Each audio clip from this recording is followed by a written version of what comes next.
Ya, assalamualaikum warahmatullahi wabarakatuh.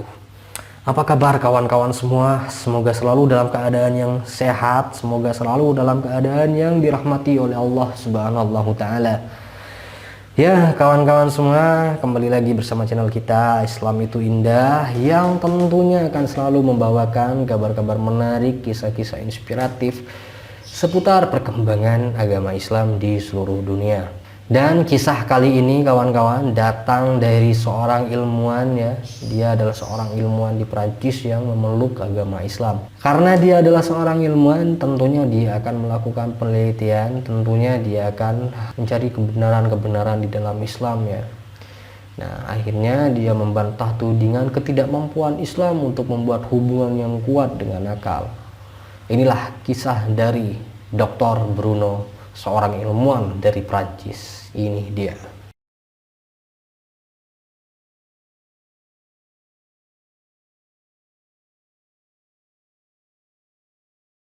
Sejak Al-Quran diturunkan, semua orang baik muslim maupun non-muslim telah mengetahui bahwa fakta ilmiah dalam Al-Quran memang terbukti kebenarannya dan tidak bisa dibantahkan sampai hari ini. Meskipun telah terbukti kebenarannya, namun masih ada saja yang tidak percaya dengan kebenaran Al-Quran. Justru sebaliknya, mereka ini menuduh Islam tidak mampu untuk membuat hubungan yang kuat dengan akal, bertanggung jawab atas kurangnya partisipasinya di dalam dunia ilmiah. Oh, tunggu dulu. Seorang ilmuwan astrofisikawan asal Prancis yang masuk Islam, Dr. Bruno, ahli astrofisika dan spesialis dalam pembentukan dan evolusi galaksi. Bruno juga menjabat sebagai direktur observatorium, ya. Selain itu, ia telah menulis lebih dari 60 makalah khususnya tentang teologi dan tasawuf Islam hari ini. Nah, dia juga menjabat sebagai Direktur Institut Islam untuk studi lanjutan. Ia telah mengorganisir banyak dialog dan konferensi antaragama di seluruh daerah tersebut.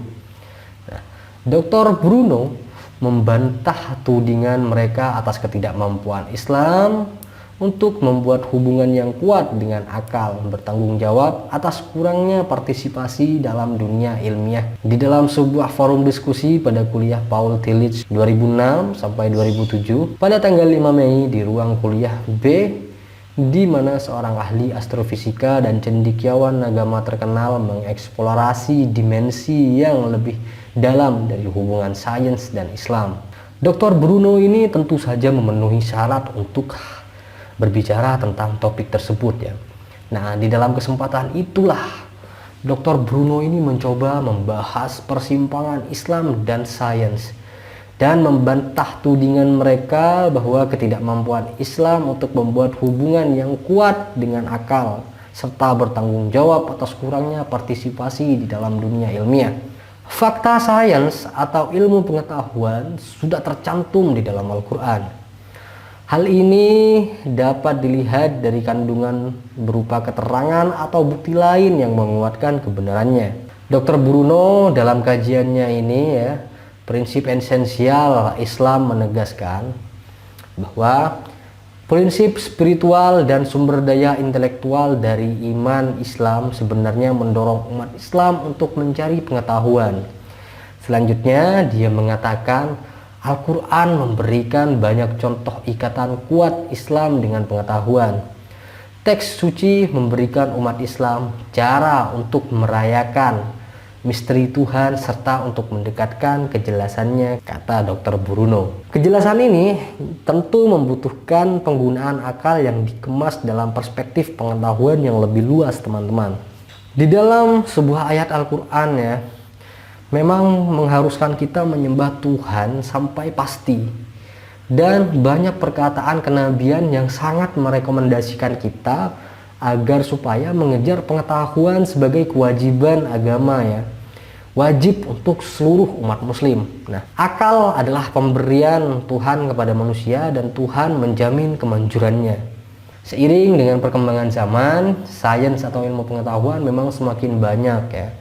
Namun semakin banyak juga fakta yang ditemukan, dan namun tidak hanya di bidang sains, etika Islam yang kuat juga dapat menginformasikan ilmu pengetahuan masa kini.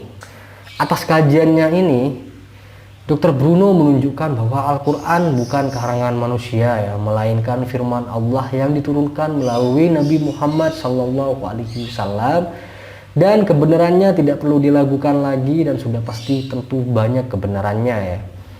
Di dalam Al-Quran telah dijelaskan bagaimana semua proses awal mulai kejadian alam ini hingga proses pembentukan janin, tata surya, dan lain sebagainya.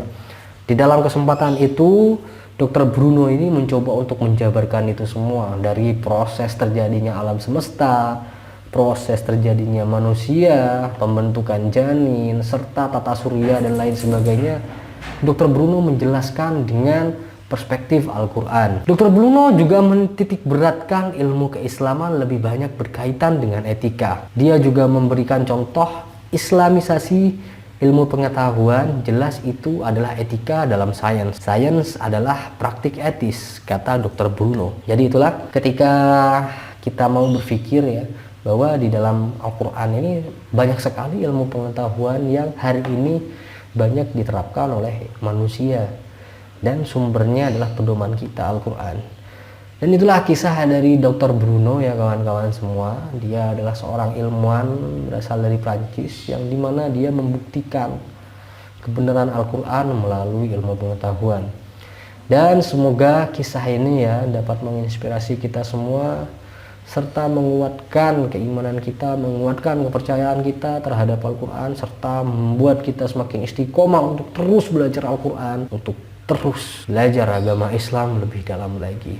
Dan itulah ya kisahnya kawan-kawan. Jadi saya juga mohon maaf apabila ada salah kata, ada salah perbuatan, ada salah penyebutan.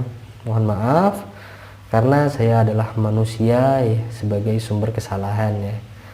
Itu saja, kurang lebihnya mohon maaf. Wabillahi taufiq wal hidayah. Assalamualaikum warahmatullahi wabarakatuh. Sampai jumpa.